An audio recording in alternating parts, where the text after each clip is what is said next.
Library books पर आपका स्वागत है। दोस्तों, आज हम बात करेंगे मोहम्मद जुनैद द्वारा लिखी गई बुक काश यह बातें 20 की उम्र में पता होती के बारे में। जब यह बुक मैंने पढ़ी तो मुझे सचमुच यह एहसास हुआ कि अगर यह बातें सच में किसी को भी उसकी 20 की उम्र में ही पता चल जाए तो उसकी जिंदगी के आने वाले साल बेहतरीन बन जाएंगे और उसकी जिंदगी कहां से कहां पहुंच जाएगी। लेकिन अफसोस, यह बातें ज्यादातर लोगों को तब पता चलती हैं जब उसके हाथ से उसके जिंदगी के बेहतरीन साल निकल चुके होते हैं। अगर आप 20 की उम्र में हैं तो इस वीडियो को जरूर देखें, लेकिन अगर आप 20 की उम्र पार कर चुके हैं तो भी इसे जरूर देखें ताकि आप कंपेयर कर सकें। अगर आपको ये बातें 20 की उम्र में पता होती तो आज आपकी लाइफ कहां होती। अगर आप भी 20 की उम्र में ही सीखी जाने वाली बातें जानकर अपने जीवन को बदलना चाहते हैं तो इस वीडियो को पूरा देखना और एक भी पॉइंट मिस मत करना। चैनल पर नए हैं तो सपने सच होते हैं, इस चैनल को सब्सक्राइब कर लेना। तो चलिए शुरू करते हैं। Chapter 1, attitude is everything. एक कहावत है कि you just take care of your attitude and your attitude will take care of everything. मतलब आप सिर्फ अपने एटीट्यूड को संभाल लो, आपका एटीट्यूड आपकी जिंदगी को संभाल लेगा। क्या आप बता सकते हैं कि जंगल का सबसे ऊंचा जानवर कौन सा है? जंगल का सबसे बड़ा और ताकतवर जानवर कौन सा है? जंगल का सबसे तेज दौड़ने वाला जानवर कौन सा है? जंगल का सबसे बुद्धिमान जानवर कौन सा है? और इन सवालों के जवाब कुछ इस प्रकार है। जंगल का सबसे ऊंचा जानवर है जिराफ। जंगल का सबसे बड़ा और ताकतवर जानवर है एलिफेंट।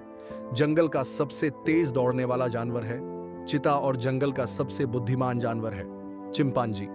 अब आपसे मेरा सवाल यह है कि इन चार में से जंगल का राजा कौन है?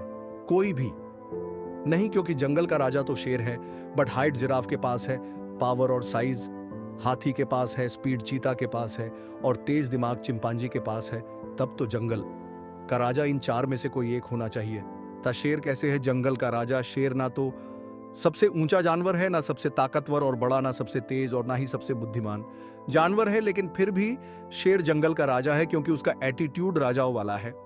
जंगल के छोटे से छोटे और बड़े से बड़े जानवर को जब शेर देखता है तो वह यह नहीं सोचता है कि यह तो बहुत बड़ा है या मुझसे बहुत ताकतवर जानवर है या मुझसे ज्यादा बुद्धिमान है।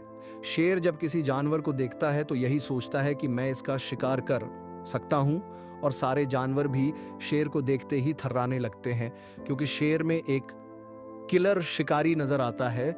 यह है शेर की ब्रांड और वह अपने एटीट्यूड के दम पर जंगल का राजा बना है। आप किसी भी प्रोफेशन में हो, आपका सक्सेस आपका एटीट्यूड ही डिसाइड करेगा। जाने माने राइटर शिव खेड़ा अपनी किताब यू कैन विन में लिखते हैं कि winners don't do different things, the do things differently. मतलब सफल होने वाले लोग कोई अलग काम नहीं करते, वे उसी काम को अलग ढंग से करते हैं। मैं जिनके एटीट्यूड का सबसे बड़ा फैन हूं वह पर्सनालिटी सबसे अलग है। 19वीं सदी के बेस्ट स्पोर्ट्समैन का खिताब उनके नाम पर है, जिन्होंने अपने करियर की 56 बॉक्सिंग चैंपियनशिप्स में से 51 में जीत हासिल की थी और उसमें से 37 फाइट्स उन्होंने नॉकआउट से जीती थी।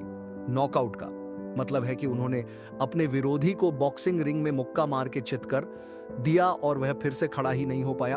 उन्हें दुनिया the greatest fighter and the greatest champion के नाम से जानती है। मैं बात कर रहा हूं दुनिया के अब तक के most successful athlete and boxer Muhammad Ali की। जब भी एटीट्यूड की बात आएगी तो मोहम्मद अली की बात जरूर होगी, क्योंकि एटीट्यूड का दूसरा नाम ही है Muhammad Ali. For your kind information, Muhammad Ali हर रोज 15 घंटे जिम में एक्सरसाइज और के बॉक्सिंग की प्रैक्टिस किया करते थे। लेकिन कमाल की बात यह है कि वे सिर्फ फिजिकली स्ट्रांग बनने की प्रैक्टिस नहीं करते थे, बल्कि साथ ही साथ मेंटली स्ट्रांग बनने की प्रैक्टिस भी करते थे। और इसके लिए वह दिन भर यही बोलते रहते थे, आई am the champion, I am the greatest, I am the champion. लेकिन यहां ध्यान देने वाली बात यह है कि जब Muhammad Ali I am the greatest, I am the champion बोलते तो उस वक्त वह पूरे जोश के साथ पंचिंग बैग को हिट करते रहते। एटीट्यूड बिल्ड करने के साथ साथ वह प्रैक्टिस भी करते थे और उन्होंने अपने अंदर एक ऐसा एटीट्यूड बिल्ड कर दिया था कि मानो वो ही दुनिया के सबसे महान और चैंपियन बॉक्सर हैं और कोई भी उन्हें हरा नहीं सकता। इतना ही नहीं, वो फाइट से पहले उनके सामने वाले बॉक्सर से एक अजीब सवाल पूछते थे कि हाउ टॉल आर यू? तुम्हारी हाइट कितनी है? सामने वाला बॉक्सर भी हैरानी से पूछता था कि तुम्हें क्या करना है? मेरी हाइट जानकर तो मोहम्मद अली जवाब देते थे कि जब मैं तुम्हें मारूंगा और तुम नीचे गिरोगे तो मुझे पता होना चाहिए कि मुझे कितने कदम पीछे हटना है। कमाल का एटीट्यूड था। बंदे में सामने वाले बॉक्सर को फिजिकली हराने से पहले मोहम्मद अली उसे मेंटली हरा देते थे, और कई बार तो बॉक्सिंग मैच से पहले होने वाले इंटरव्यू में भी वह इतने अग्रेसिव हो जाते थे कि स्टूडियो में ही मारने मरने पर उतर आते थे आपको। उनका ये एटीट्यूड अजीब जरूर लगता होगा, पर इसी एटीट्यूड के कारण उन्हें वर्ल्ड्स बेस्ट बॉक्सर का खिताब मिला है। वह जो कुछ भी थे, अपने एटीट्यूड की बदौलत ही थे। एटीट्यूड हो तो ऐसा हो। मिशेल ओबामा का नाम तो आपने जरूर सुना ही होगा। मिशेल यूएसए के फॉर्मर प्रेसिडेंट बराक ओबामा की वाइफ हैं। एक दिन प्रेसिडेंट ओबामा और मिशेल ने बाहर डिनर पर जाने का प्लान बनाया। वे दोनों एक रेस्टोरेंट में गए। जब रेस्टोरेंट के ओनर को पता चला कि प्रेसिडेंट ओबामा और उनकी वाइफ उसके रेस्टोरेंट में डिनर के लिए आ रहे हैं, तो वह खुद उनकी सेवा में खड़ा हो गया। उसने ओबामा और उनकी वाइफ को बहुत अच्छे से वेलकम किया और एक स्पेशल डाइनिंग टेबल पर बैठाया और खुद ने खाने का ऑर्डर लिया। किचन में ऑर्डर देने के बाद रेस्टोरेंट का ओनर फिर से ओबामा और मिशेल के पास आ गया और फिर उसने प्रेसिडेंट ओबामा से पूछा कि अगर उन्हें कोई ऑब्जेक्शन ना हो तो वह मिशेल से पर्सनली कुछ देर बात करना चाहता है। ओबामा ने कहा, भाई नॉट, आप आराम से बात कीजिए। हालांकि ओबामा भी सोच में पड़ गए कि ऐसी क्या बात है जो वो उनके सामने नहीं करना चाहता। फिर मिशेल और रेस्टोरेंट ओनर ने अकेले में कुछ देर बात की और मिशेल वापस आकर डाइनिंग टेबल पर बैठ गई। प्रेसिडेंट ओबामा ने बड़े एक्साइटेड होकर उनकी वाइफ से पूछा कि रेस्टोरेंट के ओनर ने उनसे क्या कहा। मिशेल ने जवाब दिया कि उसने कहा कि वो मेरी स्कूल में पढ़ता था और मुझे बहुत लाइक करता था। आज मौका मिला तो मुझसे यह बात शेयर की। ओबामा भी इस बात पर हंस पड़े और मजाक मजाक में बोले कि काश तुमने उससे शादी की होती तो तुम आज इस रेस्टोरेंट की मालकीन होती। लेकिन इस बात पर मिशेल ने जो जवाब दिया उसको सुनकर प्रेसिडेंट ओबामा के भी होश उड़ गए। मिशेल ने कहा कि नहीं, ऐसा बिल्कुल भी नहीं होता। मैं इस रेस्टोरेंट की मालकीन नहीं बनती, बल्कि अगर मैं उससे शादी करती तो वह अमेरिका का प्रेसिडेंट बनता। वाह, है ना कमाल का एटीट्यूड। इसीलिए तो मैंने कहा था एटीट्यूड हो तो ऐसा। Chapter two make your own brand. Brand क्या होता है, इसे समझने के लिए मैं आपके साथ कुछ नेम्स शेयर करना चाहता हूं। आपको बताना है कि इन नेम्स को पढ़ने के बाद इनके बारे में आपके माइंड में क्या थॉट्स आते हैं। Let us try and the names are Google. BMW सुनते ही सबसे पहले हमारे माइंड में एक लग्जरियस और एक्सपेंसिव कार की इमेज आती है। एप्पल के बारे में एक इमेज तो एप्पल फ्रूट की यानी सेब की आती है। Best cricketer run machine chase, master aggressive and Aamir Khan का नाम सुनते ही माइंड में पहला थॉट आता है। Mister perfectionist, one of the best actors on off Bollywood, and वो एक्टर जो अपने कैरेक्टर के लिए अपनी लुक ऑन बॉडी को पूरी तरह से ट्रांसफॉर्म कर देता है और सोशल मूवीज बनाता है जिसमें समाज के लिए कुछ मैसेज जरूर होता है। तो सिर्फ एक नाम सुनकर या देखकर किसी भी प्रोडक्ट या पर्सन के बारे में हमारे माइंड में जो फर्स्ट थॉट या इमेज आती है उसे ही ब्रांड कहते हैं। और ये ब्रांड एक दो महीने में नहीं बनती, इसको बनाने में कई साल लग जाते हैं और कई बार पूरी लाइफ। अगर आप भी अपना एक पॉजिटिव ब्रांड बनाना चाहते हो और आप चाहते हो कि लोग आपके बारे में वैसा ही सोचे और बात करें जैसा आप चाहते हो, तो आपको आपके ब्रांड पर काम करना होगा। जैसा कि एक मशहूर कहावत है, either you make your own brand or else people will make your brand. मतलब या तो आप खुद अपनी ब्रांड बना दो, नहीं तो लोग खुद ही आपका ब्रांड निर्धारित करेंगे। और जब लोग आपका ब्रांड बनाएंगे तो मोस्ट प्रोबेबली वो नेगेटिव या कमजोर ही होगा। Chapter 3, change your thoughts and change your future. हम सब एक ही फैक्ट्री में मैन्युफैक्चर्ड हुए हैं जिसे मां का गर्भ कहा जाता है। दुनिया का हर इंसान उसकी मां के गर्भ से पैदा हुआ है। हम सबकी बॉडी में ब्लड भी एक ही कलर का होता है। हर व्यक्ति के शरीर में 206 हड्डियां, 2 हाथ, 2 पैर, 2 कान और 2 आंखें होती हैं। हम सभी के पास एक मुंह, एक नाक, एक दिमाग और एक दिल है। जितने भी न्यूबॉर्न ह्यूमन बेबीज होते हैं उन सबके दिमाग का वजन लगभग 350 से 400 ग्राम होता है, जो बढ़ते बढ़ते मैक्सिमम 1300 से 1400 ग्राम तक पहुंचता है। पूरी दुनिया में कहीं भी कोई भी न्यूबॉर्न ह्यूमन बेबी ना तो बोल पाता है और ना चल पाता है और ना कुछ कर पाता है।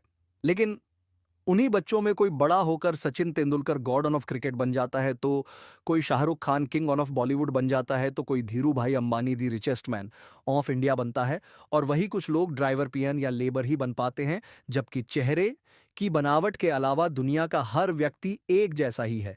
हम सब एक जैसे ही हैं, फिर भी हम सबकी लाइफ एक दूसरे से बिल्कुल अलग होती है। पूरी दुनिया में सिर्फ 1% लोग हैं जिनके पास दुनिया की 99% वेल्थ है, जबकि बाकी बचे 99% लोगों के पास सिर्फ 1% ही वेल्थ है। कुछ लोग रिकॉर्ड पर रिकॉर्ड तोड़ देते हैं, जबकि ज्यादातर लोग खुद को ही तोड़ देते हैं। कुछ लोग बहुत प्रॉस्परस लाइफ जीते हैं, जबकि ज्यादातर लोग बहुत ही मुश्किल लाइफ जीते हैं। कुछ ही लोग होते हैं जो लीडर बन पाते हैं, अदरवाइज ज्यादातर लोग तो लाइफ टाइम तक दूसरों को ही फॉलो करते रहते हैं, जिसकी वजह से वह खुद कभी लीडर नहीं बन पाते हैं। जब हर व्यक्ति एक जैसे ही इस दुनिया में आता है और एक जैसा ही दिखता है, तो फिर क्या कारण है कि सबकी लाइफ एक जैसी नहीं हो पाती है? क्यों सभी लोग सक्सेसफुल नहीं बन पाते हैं? क्यों सभी लोग बिल गेट्स और दी भाई अंबानी की तरह अमीर नहीं बन पाते हैं? तो इसका सबसे बड़ा कारण है कि भले ही हमारा हार्डवेयर मतलब बॉडी स्ट्रक्चर एक जैसा हो, लेकिन हम सबका सॉफ्टवेयर मतलब बिलीफ सिस्टम अलग अलग होता है। जिन लोगों का सॉफ्टवेयर मतलब बिलीफ सिस्टम स्ट्रांग होता है, दरअसल वही लोग लाइफ में कुछ बड़ा करते हैं और सक्सेसफुल बनते हैं। हमारा बिलीफ सिस्टम कैसे बनता है, यह जानने के लिए स्मार्टफोन का एग्जाम्पल दे रहा हूं, ताकि आसानी से बात समझ आ जाए। जब भी कोई स्मार्टफोन कंपनी कोई भी नया मॉडल लॉन्च करती है, तो वह सिर्फ 1 या 2 पीस नहीं बनाती, बल्कि हजारों लाखों यूनिट्स मैन्युफैक्चर करती है। मान लीजिए एक कंपनी ने एक ही मॉडल के 10,000 एफ्स बनाने का डिसीजन लिया, तो वो सभी 10,000 फर्स्ट की size, design, processor, RAM, ROM and all the features एक जैसे ही होंगे। यहां तक कि फोन का ऑपरेटिंग सिस्टम और सभी सिस्टम सॉफ्टवेयर और एप्स भी सेम ही होंगे। दुनिया के किसी भी कोने से कोई भी कस्टमर उस मॉडल के फोन को परचेज करेगा, तो उसे उस फोन में सिमिलर फीचर्स ही मिलेंगे। लेकिन एक बार कस्टमर के हाथ में जाने के बाद वो फोर्स पहले से नहीं रहेंगे, क्योंकि हर व्यक्ति का फोन परचेज करने का पर्पस अलग अलग होता है। किसी का पर्पस इंटरनेट सर्फिंग का हो सकता है, किसी का सोशल मीडिया पर एक्टिव रहने का, किसी को मोबाइल गेम्स खेलने का, किसी का फोटोग्राफी का। कोई फोन इसलिए परचेज करता है क्योंकि उसे इंटरनेट के थ्रू अपना नॉलेज बढ़ाना है, या हो सकता है कुछ लोग महंगा स्मार्टफोन सिर्फ इसलिए भी खरीदते हैं ताकि शो ऑन ऑफ मीन्स दिखावा कर सके। अब हर पर्सन अपनी अपनी चॉइस के हिसाब से फोन यूज वो करेगा। एक म्यूजिक लवर अपने फोन में musical apps, music videos, MP3 songs download करेगा। जिसको गेम्स खेलने का शौक है, वो लेटेस्ट गेम्स डाउनलोड करेगा। जिसे सोशल मीडिया पर एक्टिव रहना है, वह फेसबुक साइन अप डॉन इन ब्रेन देती है। हम उसका इस्तेमाल किस पर्पस से करते हैं, उस पर सारा खेल डिपेंड है। हम सबका जन्म लेकर इस धरती पर आने का पर्पस अलग है। ज्यादातर लोग जिंदगी की परीक्षा में इसलिए फेल हो जाते हैं क्योंकि वह दूसरों को कॉपी करते हैं। उन्हें यह पता नहीं कि हर इंसान के जीवन का प्रश्न पत्र दूसरे इंसान से बिल्कुल अलग है। स्मार्टफोन की तरह हम सबका भी हार्डवेयर एक जैसा ही है, फिर भी हम सबकी लाइफ एक जैसी नहीं है। हम सब रिच नहीं है, हम सब सक्सेसफुल नहीं है, क्योंकि हम सबका सॉफ्टवेयर मींस बिलीफ सिस्टम या सोच एक जैसी नहीं है। जिसकी जैसी सोच है वैसी ही उसकी लाइफ है। आपको भी सक्सेसफुल लोगों की तरह सोचना शुरू करना होगा, उनकी संगत में जाना होगा, उनको ऑब्जर्व करना होगा और उनकी आदतों को अपनाना होगा, तभी आप सक्सेसफुल बन सकते हैं। Chapter 4 empathy is most important skill but not everyone knows it. आप एम्पैथी को सिंपैथी मीन्स सहानुभूति समझकर कंफ्यूज मत हो जाना। हालांकि एम्पैथी और सिंपैथी एक दूसरे से मिलते जुलते वर्ड्स है, लेकिन वास्तव में इन दोनों में ह्यूज डिफरेंस है। फॉर एग्जाम्पल, जब किसी का एक्सीडेंट हो जाता है, किसी के साथ कुछ बुरा हो जाता है या किसी की डेथ हो जाती है, तो वहां हम अपना दुख प्रकट करते हैं और पीड़ित को तसल्ली देते हैं। उसे सिंपैथी मींस सहानुभूति कहते हैं, जबकि एम्पैथी का मतलब होता है समानुभूति। जब हम अपने आप को किसी दूसरे पर्सन की जगह पर रखते हैं और उसकी फीलिंग्स, सारे कॉन्फ्लिक्ट समाप्त हो जाएंगे।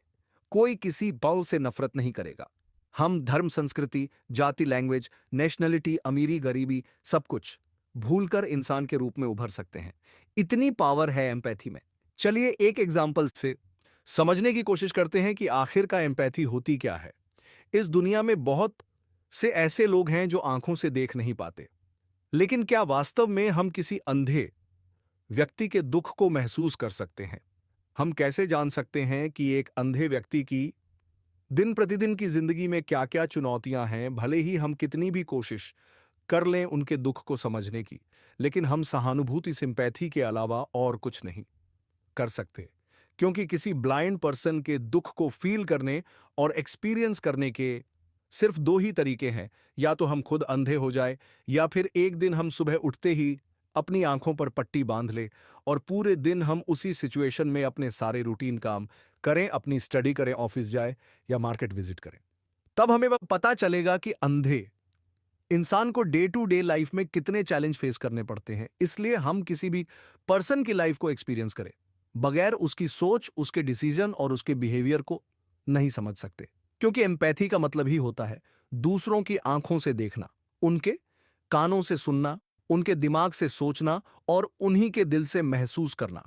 एम्पैथी क्या होती है और क्यों जरूरी है, इसे समझने के लिए आपके साथ एक स्टोरी शेयर कर रहा हूं। And believe me, this is one of the best stories on an empathy. हो सकता है आपने यह स्टोरी कहीं सुनी हो या पढ़ी हो, लेकिन उस प्रकार से कभी नहीं सुनी होगी जिस प्रकार से मैं आपको सुनाने जा रहा हूं। लेकिन उससे पहले एक छोटी सी एक्टिविटी करते हैं, उसके बाद स्टोरी शेयर करूंगा। सपोज आप मेरे सामने बैठे हैं, मैंने एक पेपर पर पेन से इंग्लिश में एम ड्रॉ किया और उस पेपर को हमारे बीच में रख दिया। आपको बताना है कि आपको कौन सा नंबर दिख रहा है, एम या डब्लू। आप बिल्कुल सही सोच रहे हो, आपको डब्लू दिखेगा। लेकिन सवाल यह है कि मैंने एम लिखा है तो आपको डब्लू कैसे दिख सकता है? तो इसका सिंपल सा आंसर यह है कि आप जिस एंगल से देख रहे हो वहां से आपको डब्लू दिखेगा, दिख रहा है, और जिस एंगल से मैं देख रहा हूं वहां से एम दिख रहा है। जब तक हम किसी सिचुएशन को अलग अलग एंगल से नहीं देखते हैं तो हमें उसका सोल्यूशन नहीं मिल पाता है। अब आप इस एग्जाम्पल को माइंड में रखते हुए स्टोरी को सुनिए, आपको एम्पैथी का पूरा कॉन्सेप्ट समझ आ जाएगा। ओरिजिनली यह स्टोरी द मसनवी नाम की बुक में रिकॉर्डेड है, जिसे 12वीं सदी के महान दार्शनिक जलालुद्दीन रूमी ने पर्शियन भाषा में लिखी थी। रूमी लिखते हैं कि एक गांव में कुछ अंधे आदमी रहते थे। अंधे होने की वजह से उन्होंने कभी भी कुछ देखा नहीं था, लेकिन उनके साथ एक पर्सन रहता था जो देख सकता था, और वो उन अंधों को गाइड करता था और उनको चीजों के बारे में बताता था। एक दिन किसी ने उन अंधों को बताया कि उस गांव में एक हाथी आया हुआ है। हालांकि अंधे होने की वजह से वे हाथी को देख तो नहीं सकते थे, लेकिन वे उसे टच करके महसूस करना चाहते थे, इसलिए हाथी के पास पहुंच गए। उनमें से एक आदमी ने जब हाथी की सूंड को टच किया तो कहने लगा कि हाथी तो अजगर सांप जैसा लगता है। दूसरे आदमी ने हाथी की पूंछ को छुआ और कहने लगा, अरे यह तो रस्सी के जैसा है। एक और अंधे ने हाथी के कानों को टच किया और कहने लगा, यह तो किसी बड़े पंखे जैसा है। चौथे आदमी ने उसके दांतों को छुआ और कहने लगा, यह तो किसी भाले जैसा लग रहा है। पांचवें आदमी ने हाथी के पेट को टच किया और कहने लगा, यह तो कोई दीवार लग रही है। एक और आदमी ने हाथी के पैर को छुआ और कहने लगा, यह तो किसी पेड़ के तने जैसा लग रहा है। इस प्रकार उन सभी अंधों ने हाथी को टच कर लिया। उसके बाद वे घर लौटते हुए रास्ते में अपना अपना एक्सपीरियंस शेयर करने लगे, लेकिन शॉकिंगली उनमें से कोई भी एक दूसरे के पॉइंट ऑफ व्यू को एक्सेप्ट करने को तैयार नहीं था और उनमें जोरदार बहस छिड़ गई।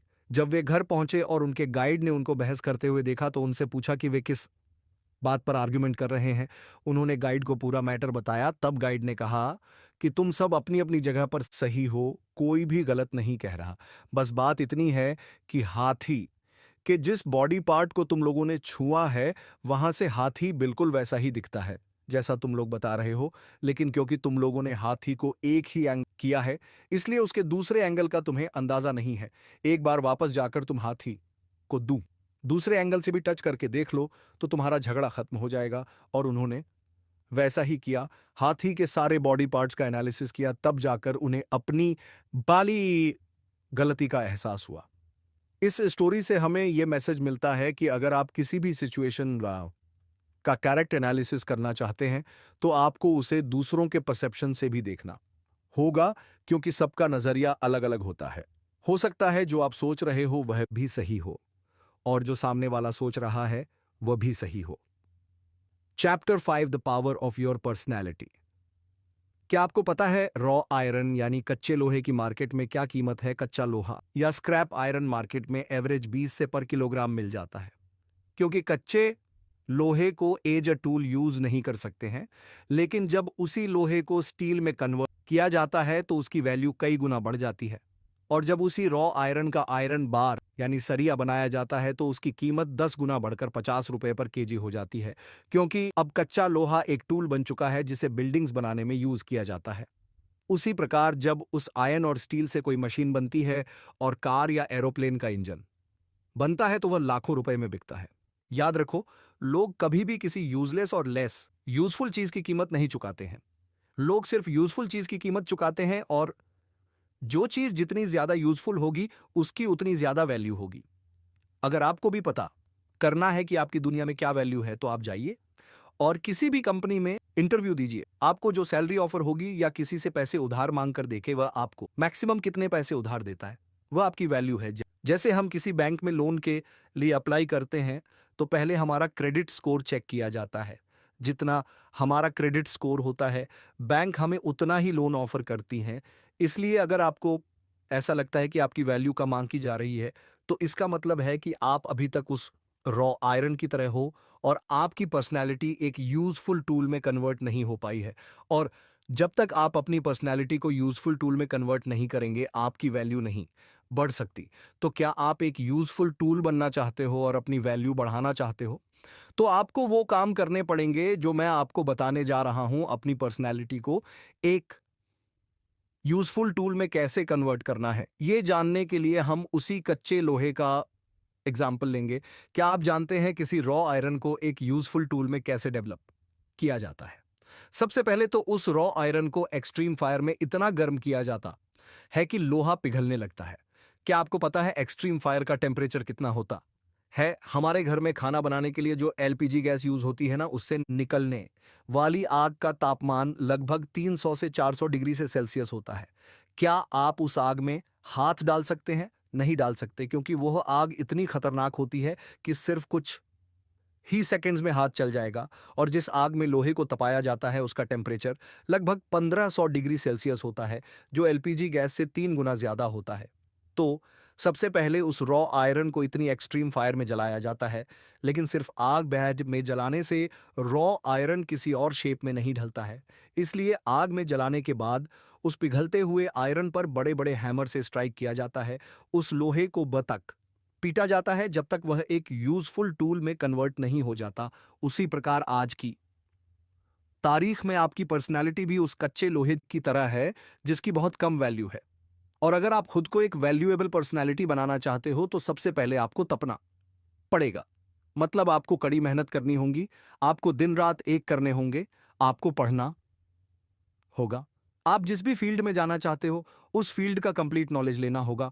उस फील्ड से रिलेटेड जितनी भी स्किल्स है वो सब आपके अंदर डेवलप करनी पड़ेगी, और उनमें से कम किसी एक स्किल में मास्टरी हासिल करनी पड़ेगी।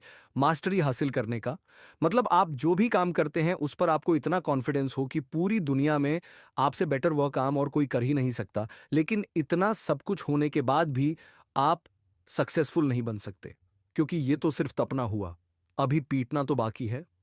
पीटने का मतलब है आपके पास नॉलेज होगा, टैलेंट होगा, सर्टिफिकेट होंगे, स्किल होगी, सब कुछ होगा, फिर भी आप बार बार असफल होते रहेंगे, क्योंकि कभी हालात आपका साथ नहीं देंगे, कभी लोग आपका साथ नहीं देंगे।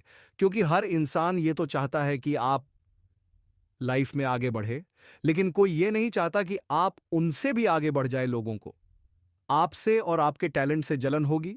वह आपके मुंह पर आपकी तारीफ करेंगे, लेकिन पीठ पीछे आपकी बुराई करेंगे, आपको गिराने की कोशिश करेंगे। कई बार आपके प्लान फेल होंगे। आप अपनी कैलकुलेशन के हिसाब से कोई काम करोगे, लेकिन आपकी कैलकुलेशन भी फेल हो जाएगी। ऐसा भी वक्त आएगा जब आप पूरी तरह से टूट चुके होंगे, बिल्कुल अकेले होंगे, डिमोटिवेटेड होंगे। ऐसी सिचुएशन आएगी जब आप अपने आप से कहोगे इनफ, इट इज इनफ, बस अब और बर्दाश्त नहीं होता। ये सब होगा और होना भी जरूरी है, क्योंकि इससे आपको लर्निंग होगी, आपको एक्सपीरियंस मिलेगा जो आपके करियर के लिए और आपकी लाइफ के लिए बहुत यूजफुल साबित होगा। क्योंकि हम लाइफ एक्सपीरियंस से जितना सीखते हैं उतना हम सिर्फ पढ़ने और सुनने से नहीं सीख सकते हैं।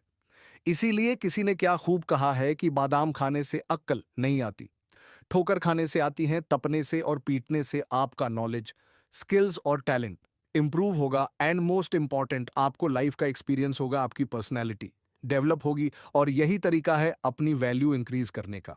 अगर आप तपने और पीटने के लिए रेडी हो तो सक्सेस आपका वेट कर रही है।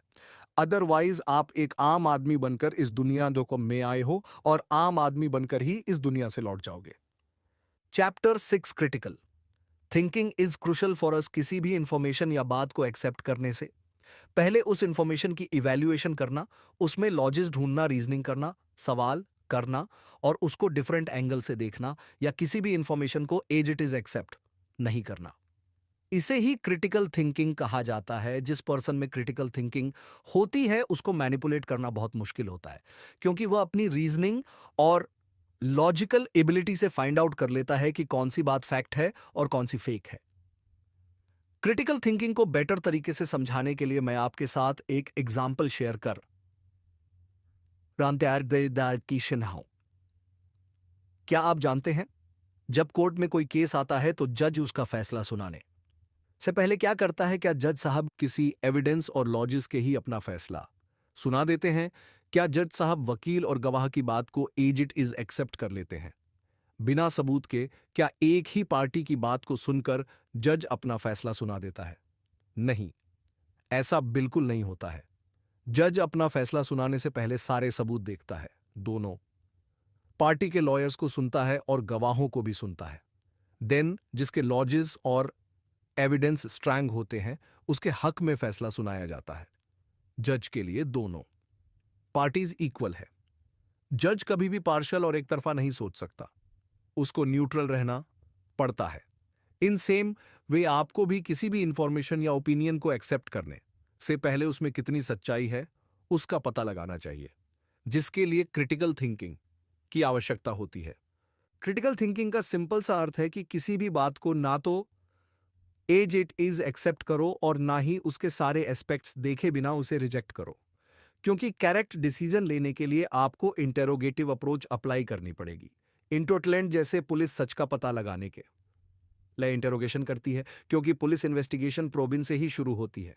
अगर पुलिस प्रोबिन नहीं करेंगी या इंटेरोगेटर, तो कैसे पता चलेगा कि सच क्या एक वो आते राय की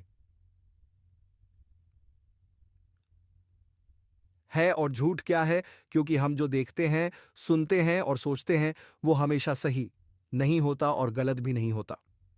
chapter 8, how to solve all your problems. Problem एक ऐसा वर्ड है जिसकी सुनते ही अच्छे अच्छों की हवा टाइट हो जाती है। एक रियल प्रॉब्लम को तो छोड़िए, सिर्फ प्रॉब्लम के बारे में इमेजिन करने से ही इंसान स्ट्रेस पर बात दी गई बाले में आ जाता है और एक छोटी सी प्रॉब्लम हमारे चेहरे का रंग और हमारी नींद उड़ाने के लिए काफी है।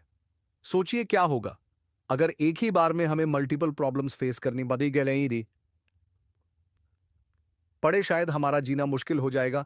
लेकिन क्या आपने कभी ऐसा पर्सन देखा है जो प्रॉब्लम्स के आने पर खुश होता है? आप सोच रहे होंगे कि ऐसा कौन होगा जो प्रॉब्लम्स तेओ कोरी दिगम ने बाल बना बाप को भी ये बावर को पे आजादी के आने पर खुश होता होगा।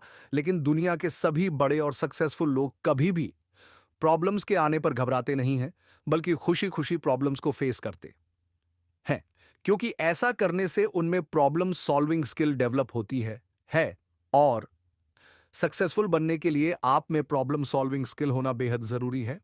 इंटरनेशनल ऑथर रॉबिन शर्मा का मानना है कि कोई भी प्रॉब्लम तभी होती है जब उसे प्रॉब्लम समझा जाता है। इसलिए अगर हम प्रॉब्लम्स के बारे में हमारा परसेप्शन बदल दें तो एक प्रॉब्लम हमें अपॉर्चुनिटी नजर आने लगेगी।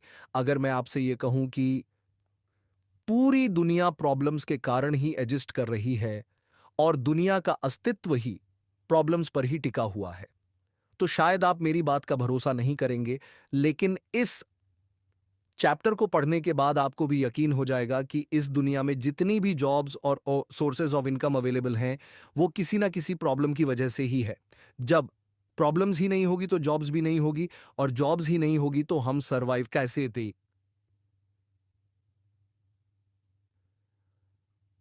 कैसे करेंगे?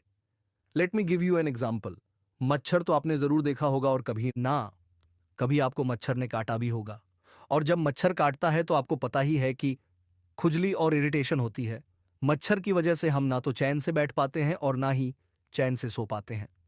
मच्छर के ही काटने से मलेरिया और डेंगू जैसी सीरियस बीमारियां भी हो जाती हैं। तो उस हिसाब से तो मच्छर भी एक प्रॉब्लम है, क्योंकि कोई भी पर्सन नहीं चाहता कि उसको मच्छर काटे और वह बीमार पड़े। और वैसे भी मच्छर का कोई अस्तित्व नहीं है। सो कितना अच्छा होगा अगर इस दुनिया से सारे मच्छर खत्म हो जाए, तो एक बहुत बड़ी प्रॉब्लम सॉल्व हो जाएगी, है ना?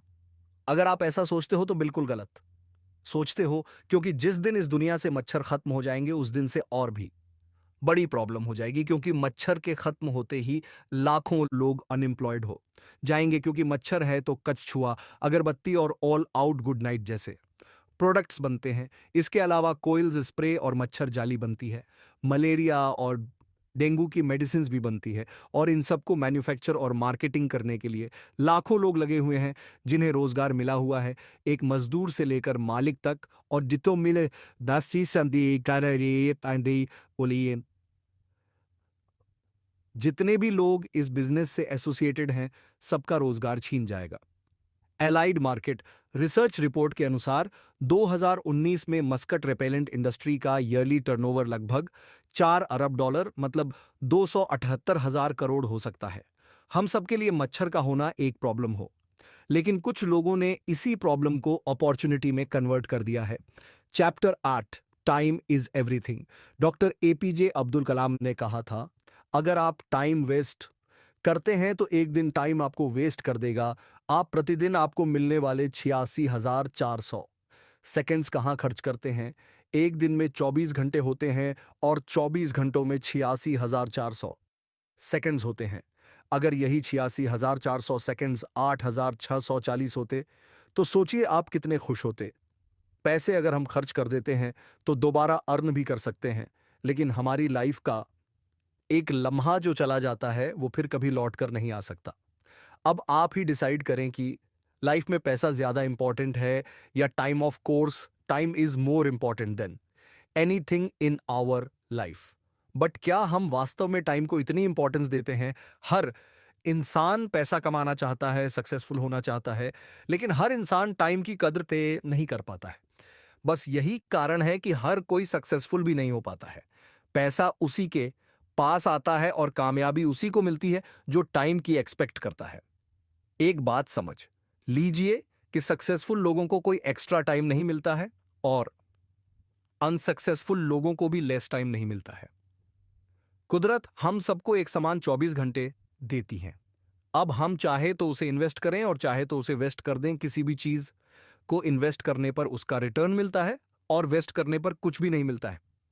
हाँ, बट एक तरीका है जिससे आप एक्स्ट्रा टाइम प्रोड्यूस कर सकते हैं, और वो ये है कि आप रोज जितने बजे उठते हैं उससे अगर 1 घंटा पहले उठ जाए तो आपको डेली 1 घंटा भी एक्स्ट्रा मिल जाएगा।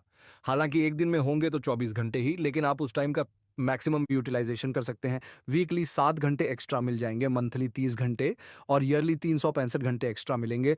उन 365 एक्स्ट्रा आवर्स में आप एक्स्ट्रा हार्ड वर्क करके एक्स्ट्रा मनी और एक्स्ट्रा सक्सेस अर्न कर सकते हैं। मिनिमम टाइम में मैक्सिमम सक्सेस अचीव करने का यह बेस्ट फार्मूला है। एप्पल कंपनी के फाउंडर स्टीव जॉब्स भी ऐसा ही करते थे। जब स्टीव जॉब्स किसी प्रोजेक्ट पर दिन में 14 से 15 घंटे काम करते थे, और ऐसा वह लगातार 2 से 3 साल तक किया करते थे, जब तक वह प्रोजेक्ट सक्सेसफुल नहीं हो जाता।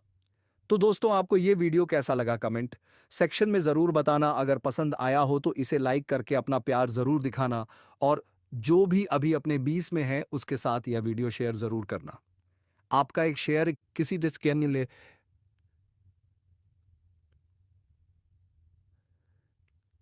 की जिंदगी के कई साल बचा सकता है। चैनल पर नए हैं तो सपने सच होते हैं, इस चैनल को सब्सक्राइब जरूर कर लेना। और अंत में सिर्फ एक बात, चाहे कुछ भी करें लेकिन अपना सपना ना छोड़ें, क्योंकि सपने के बिना जीवन जिया नहीं जाता, सिर्फ काटा जाता है। तो सपने देखते रहिए।